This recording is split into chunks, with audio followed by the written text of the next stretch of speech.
un jour, un homme a dit, Dieu ne nous a pas donné le droit de faire du Gabon ce que nous sommes en train de faire maintenant. Et quelques temps après, il est parti. Tout le monde a dit, déclaration prophétique. Tous s'accordent, les religieux comme les politiques, déclaration prophétique, sans honte et sans gêne. Un autre jour, un homme a dit, il faut instaurer une journée nationale de prière au Gabon. Et les gens ont dit, manipulation politique.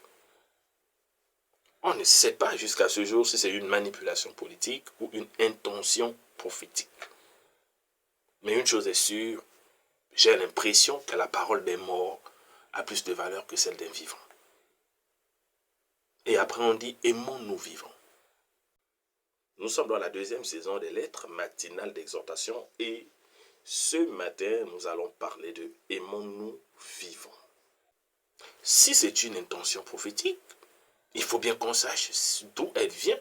Et si elle est prophétique, c'est qu'elle vient de Dieu. Et comment donc la matérialiser? Parce qu'on sait tous qu'on a besoin de la prière au Gabon. Celui qui dit le contraire, il s'amuse. Mais la parole du mort n'a pas de doute. Personne ne doute, personne n'interroge. Mais moi, la question que je me pose, comment tu dis ce genre de choses au moment où tu es en train de partir? Pourquoi attendre au moment de partir pour dire ça? Est-ce vraiment une déclaration prophétique?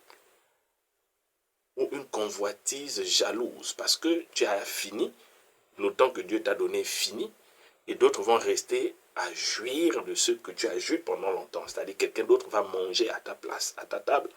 C'est-à-dire ce que tu as laissé, ce que tu as construit, va continuer mais sans toi. Et du coup, ça fait un peu mal au cœur, on est obligé de déclarer ce genre de paroles. Parce que moi, une vraie déclaration prophétique, il faut la donner quand tu as encore la possibilité d'intervenir. Tu laisses une parole pareille, mais qui reste à accomplir, qui peut arranger, qui peut remettre de l'ordre, qui peut faire l'accomplissement de cette déclaration. J'aurais préféré entendre ça pendant que quelqu'un était encore en forme. Il a encore des années devant lui pour nous aider à atteindre l'accomplissement d'une telle déclaration. Aimons-nous vivants, c'est un principe qui vient de Dieu, parce qu'on parle ici de l'amour. Et dans le principe de l'amour, Dieu veut qu'on regarde chaque personne autour de nous comme étant un enfant de Dieu, c'est-à-dire une créature de Dieu, venue sur la terre pour Dieu et par Dieu. C'est-à-dire, nous, on ne sait pas ce que lui il est venu faire. Personne ne sait exactement ce que l'autre est venu faire sur la terre. Personne ne comprend même parfois ce que lui-même il fait. Donc, ce n'est pas facile de comprendre ce que l'autre fait. De comprendre pourquoi l'autre est là. Mais Dieu a la réponse à tout ça. Et c'est ce qui est bien. Donc, lorsqu'on veut faire le principe d'amour, il faut qu'on ait l'habitude de prier. Et celui qui ne prie pas, celui qui ne s'approche pas de Dieu, il est difficile d'aimer. Il peut être sociable. Sociable, ça ne veut pas dire aimer. C'est-à-dire, on sourit, on rit avec tout le monde, on est poli avec tout le monde. Voilà, on prend des nouvelles de tout le monde, ça c'est sociable. Mais, à la moindre occasion, les sentiments qui vont naître vont changer. Pourquoi? Parce que et les lois et toutes les dispositions généralement autour de nous encadrent la vie d'une certaine manière pour que tout le monde essaie d'être conforme, que tout le monde essaie d'être identique, que tout le monde essaie de s'aligner pour éviter des problèmes. Or, quand Dieu envoie chacun, il l'envoie pour un but, avec une mission, avec un rôle parfois qui sera différent de ce qui est préétabli, ce qui rentre dans les dispositions des normes et des lois.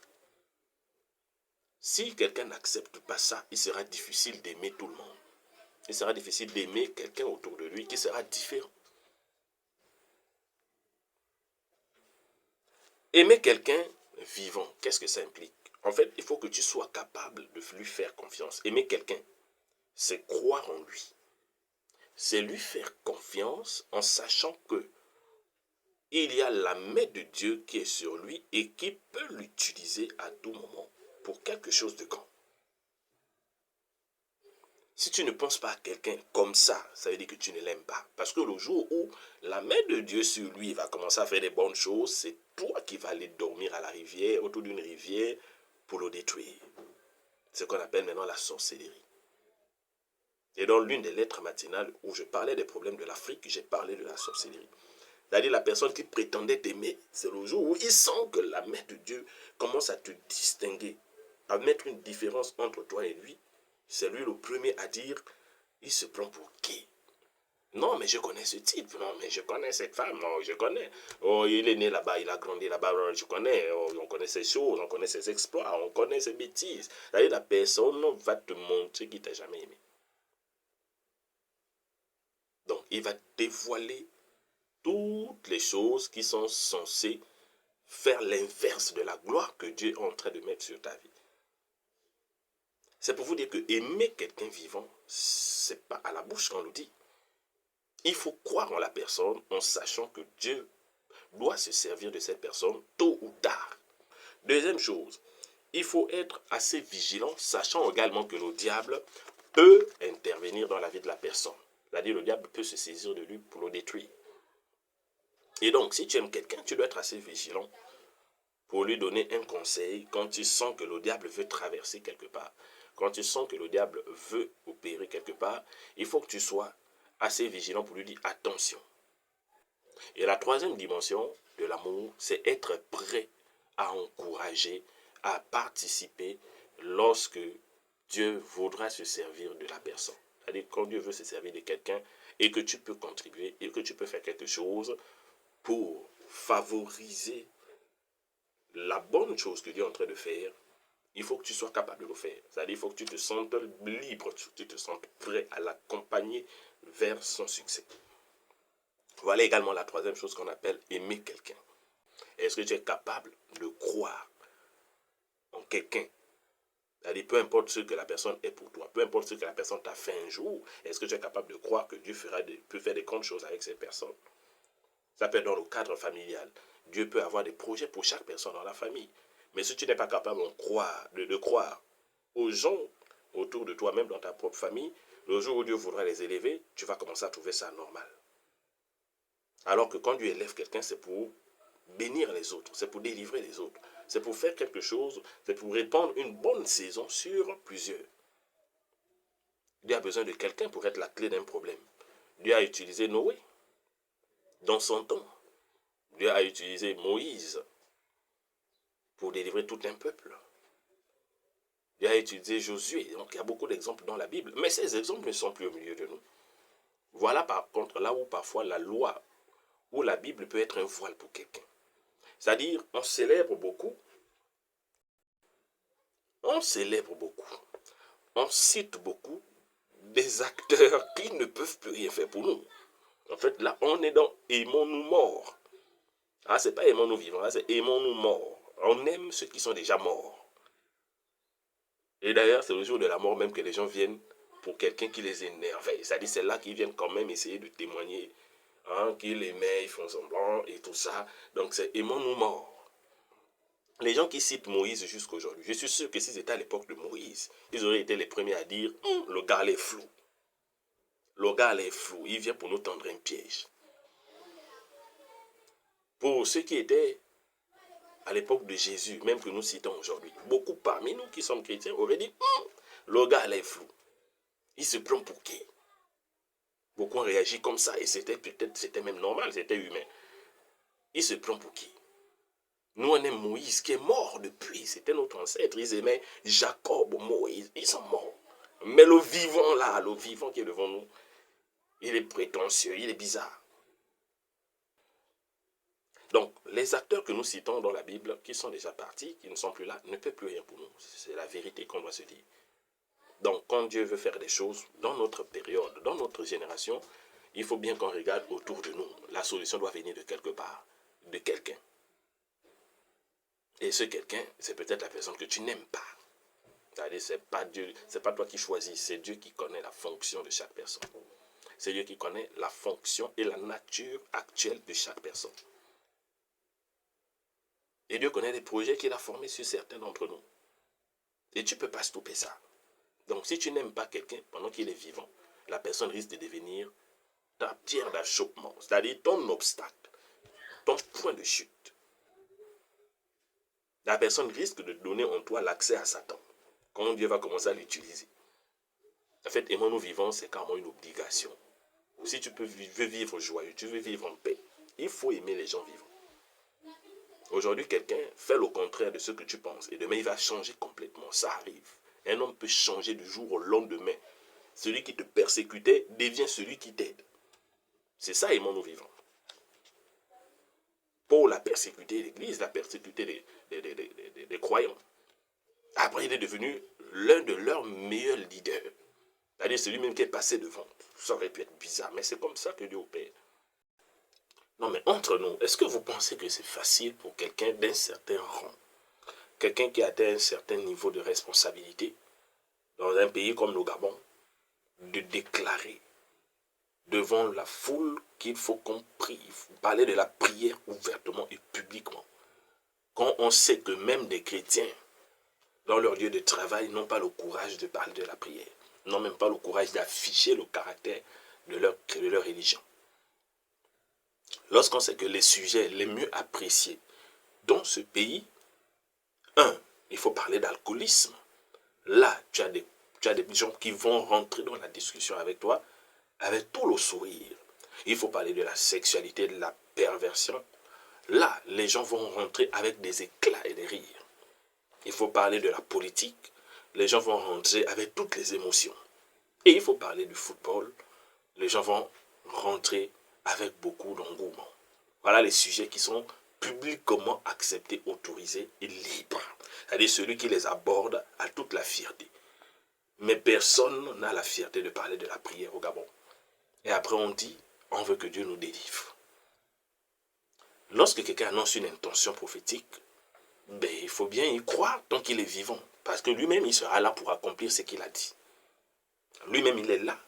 Il suffit qu'on aille et on dise, prouve-nous ce que tu as dit. Concrétise ça, c'est ta prophétie, c'est ton intention prophétique. On n'attend pas que tu meurs pour dire déclaration prophétique. On veut l'accomplissement de l'intention prophétique. Comme ça, si c'est une manipulation politique, on saura. Le Gabon a besoin de la prière, ça c'est une vérité. Quelqu'un ne peut pas dire le contraire de ça. Le Gabon a besoin de la prière. Voire même d'une journée nationale de prière, ça c'est vrai, ça c'est oui. Et on le sait tous. Mais de quel type? Est-ce que c'est une journée hebdomadaire? Est-ce que c'est une journée mensuelle? Si c'est annuel, non, ça c'est pas la peine. Il faut que la fréquence soit un peu plus grande. Il nous faut une fréquence un peu plus grande qui montre que Dieu est une priorité. Au Gabon, on a besoin de quelque chose qui montre que Dieu est une priorité. Quelque chose de collectif. Comme une journée nationale de prière. Ça, c'est quelque chose. Donc, ça ne dépend pas de la personne qui le prononce, parce que tout le monde le sait. Tout le monde le sait. Et beaucoup le disent. On en a vraiment besoin. C'est lorsqu'il y a des incidents que les gens acceptent que la prière brûle certaines lois, c'est-à-dire des incidents comme des naufrages. Là, on peut venir prier publiquement. Là, on oublie maintenant la laïcité, on oublie toutes les lois. Et puis bon, là, c'est parce que les gens sont déjà morts qu'on peut les aimer comme ça. Alors que si avant chaque départ d'un avion, on avait une équipe qui pouvait prier pour le vol, ça aurait été plus intéressant. Si on pouvait prendre soin des choses avant qu'elles ne meurent, ça aurait été plus intéressant. Prendre soin des choses avant qu'elles ne meurent. C'est-à-dire, aimons-nous vivants, c'est un principe vraiment compliqué. Il faut qu'on arrête d'avoir honte de Dieu dans nos institutions. Il faut qu'on arrête d'avoir honte de Dieu.